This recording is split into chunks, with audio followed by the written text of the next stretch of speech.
സാധാരണയായി ഒരു വ്യക്തിയിൽ കാണുന്ന കഴിവുകളോ സ്വഭാവങ്ങളോ ഇല്ലാതാവുകയോ കുറയുകയോ ചെയ്യുന്ന ഒരവസ്ഥയാണിത്. Affective flattening or blunted affect,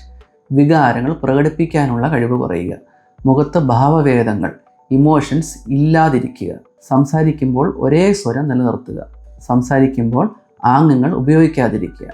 അലോഗ്യ, സംസാരിക്കാനുള്ള പ്രവണത കുറയുക, ചോദ്യങ്ങൾക്ക് വളരെ ചെറിയ ഉത്തരങ്ങൾ മാത്രം പറയുക, സ്വയം സംഭാഷണങ്ങൾ തുടങ്ങാതിരിക്കുക, അവലീഷൻ, കാര്യങ്ങൾ ചെയ്യാനുള്ള താല്പര്യവും പ്രചോദനവും ഇൻട്രസ്റ്റ് ആൻഡ് മോട്ടിവേഷൻ ഇല്ലാതാവുക, ദൈനംദിന കാര്യങ്ങൾ ഡേ ടു ഡേ ആക്ടിവിറ്റീസ്, കുളിക്കുക, ഭക്ഷണം കഴിക്കുക പോലും ചെയ്യാൻ മടി കാണിക്കുക, സോഷ്യാലിറ്റി, സാമൂഹിക ബന്ധങ്ങളിൽ നിന്നും ഒഴിഞ്ഞു മാറുക, കൂട്ടുകാരുമായോ കുടുംബാംഗങ്ങളുമായോ ഇടപെടാൻ താല്പര്യം കാണിക്കാതിരിക്കുക, ഒറ്റയ്ക്കിരിക്കാൻ ഇഷ്ടപ്പെടുക, ആൻഹിഡോണിയ, സന്തോഷം കണ്ടെത്താനും അനുഭവിക്കുവാനുമുള്ള കഴിവ് നഷ്ടപ്പെടുക, മുൻപ് ആസ്വദിച്ചിരുന്ന കാര്യങ്ങളിൽ, ഹോബികൾ, വിനോദങ്ങൾ, ഇതിൽ താല്പര്യം കുറയുക. സ്കിസോഫ്രീനിയ എന്ന മാനസിക രോഗത്തിനെക്കുറിച്ച് കൂടുതൽ അറിയുവാൻ എൻ്റെ യൂട്യൂബ് ചാനൽ സന്ദർശിക്കുക.